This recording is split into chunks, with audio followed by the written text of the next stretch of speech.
every one of us is today, whether it's your weight, like health and fitness, whether it's your finances, everybody is where we are today based on the decisions we've made over the last 5 years. If your bank account's got very little in it, then guess what? Over the next 5 years, do some different things to make more money.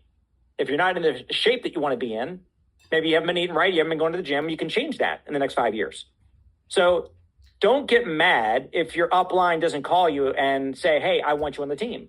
Because leading up until now, maybe you have not been doing what you should have been doing to be picked on this team.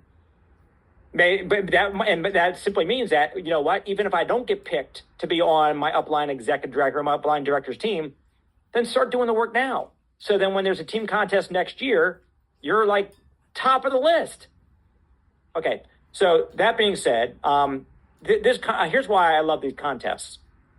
It does put the fun into the fundamentals.